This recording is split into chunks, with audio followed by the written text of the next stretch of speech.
त्रिभुवन थर्रा जाता है एक साधक की उपासना पे। बिल्कुल सच्ची बात हृदय में बैठा लो तो बादशाह बन जाओगे। बिल्कुल नहीं, सिंह का बाना रखकर भेड़िए की चाल मत चलो। ये मांगना, जांचना, चाह करना, छल कपट, चतुराई, क्रय विक्रय, बहुत बड़े धनी के दास हैं। हमारे पास कपड़ा नहीं, हमारे पास व्यवस्था नहीं, हमारे पास ये सब कुछ भी, कभी भी, कहीं भी कुछ भी हो सकता है। जो असंभव है उसको एक क्षण में संभव कर दे। ये छल कपट का जाल, ये कैसे अर्थ आवे, कैसी व्यवस्था, ये सब जब अनन्यता आ जाती तब अनुभव होने लगता है। अटल श्रद्धा विश्वास तब अनुभव होने लगता है। अमीर खुसरो जी एक नियम लिए हुए थे, अपने गुरु के सिवा किसी का स्पर्श न करना। उनको कोई स्पर्श करके चला जाए बात, वो अपनी तरफ से किसी को स्पर्श नहीं करते, केवल गुरु चरणों का स्पर्श। गुरु सेवारत और व्यापारी थे, हीरे जवाहरात के बड़े धनी थे। एक गरीब ब्राह्मण उनके गुरुदेव के पास इस भावना से जाता कि हमारी बेटी का ब्याह है, बाबा सिद्ध हैं, कुछ धन दिलवा देंगे किसी से। बाबा बेटी का ब्याह है, कुछ धन की आकांक्षा है, परसों आना चलो। फिर परसों आए, बाबा आपने कहा था परसों, पादुका ले जा पादुका। अब महात्मा का आदेश, पादुका उठाई।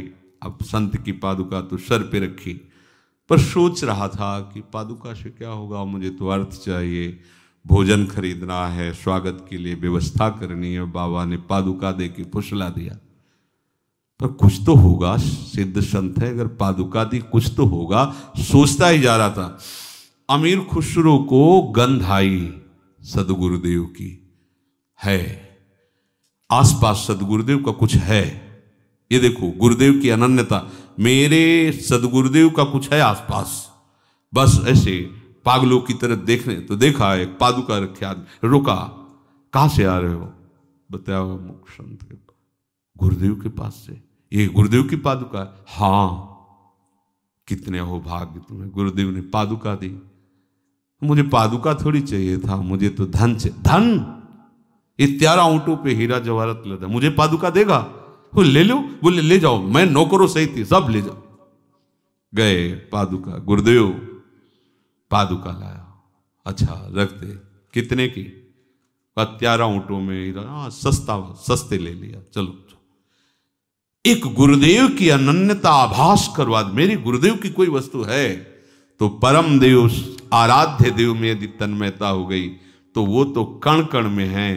उपासक के हृदय में अनुभव मेरे प्रभु हैं, जैसे प्रहलाद जी को मेरे प्रभु हैं, यही हैं, मेरे पास हैं, उसको अनुभव में आता है। अगर दिखाई नहीं दे रहे तो फिर उनको शिकायत करता है, अब छुपा छुपी का खेल मत करो, मुझे आभास हो रहा है, हो यही हो, हटाओ ना ये पर्दा, हटाओ और बेपरद मेरे आंखों के सामने आओ, तुम हो, मुझे पता है हो। दूसरा, मेरे प्रभु सर्व सामर्थ्यशाली हैं, ये उसको हर क्षण रहता है। इसलिए ये मांगना, जांचना, चाह करना, छल कपट, चतुराई, क्रय विक्रय, बहुत बड़े धनी के दास हैं। बहुत, आप जानते नहीं, वेद नहीं जानते तो आप क्या जानोगे। हमारे स्वामी की महिमा को सही पूछो तो स्वामी भी पूर्ण रूप से नहीं जानते हैं। हमारे स्वामी की महिमा अगाध और अनंत है, इसलिए स्वामी भी नहीं जानते हैं, इतनी अपार महिमा उनकी है। ऐसे स्वामी का आप दासत्व स्वीकार करके भजन कर रहे हैं, फिर आप में अगर विषय धन्य, भागवतिक धन्यता अलग चीज है, विषय धन्यता, हमारे पास कपड़ा नहीं, हमारे पास व्यवस्था नहीं, हमारे पास ये सब घटिया बातें उसके हृदय में रहती है, जिसने इस महान प्रभु का दासत्व स्वीकार नहीं किया, केवल नाटक कर रहा है। ऐसे सर्व समर्थ स्वामी का दासत्व, उसको पता है कि प्रभु हमारे सर्व सामर्थ्यशाली, कर तुम अकर तुम अन्यथा कर तुम, कुछ भी, कभी भी, कहीं भी, कुछ भी हो सकता है। जो असंभव है उसको एक क्षण में संभव कर दे। मेरा स्वामी ऐसा है। इससे क्या होगा? अन्य भरोसा, अन्य आशा, अन्य बल, एक सेकंड में खत्म। क्योंकि जान गया ना, सर्व सामर्थ्यशाली मेरा प्रीतम है, उसके गर्भ में वो घूमता रहता है। उसी बाहरी आश्रय, भरोसा, आशा, ये छल कपट का जाल, ये कैसे अर्थ आवे, कैसी व्यवस्था, ये सब आप अच्छे से समझो। जब एक उपासक अपनी सच्ची उपासना में लगता है तो देवराज इंद्र घबरा जाते हैं, त्रिभुवन थर्रा जाता है एक साधक की उपासना पे।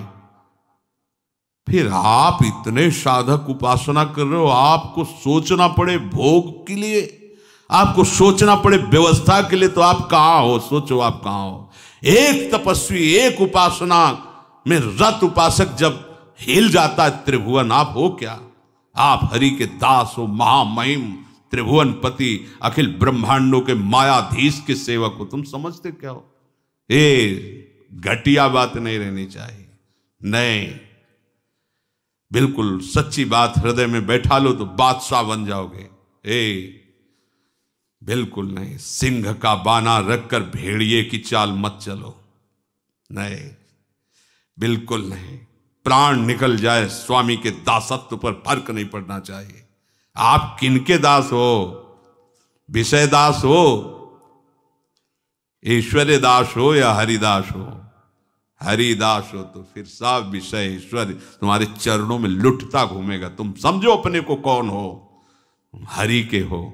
फिर क्या एक सकामता, एक कामनाएं, ये रोना धोना विषय के लिए क्या क्या हो? अपने प्रभु की सर्व सामर्थ्यता का उसे ज्ञान हो जाता है, मेरे मालिक कैसे है।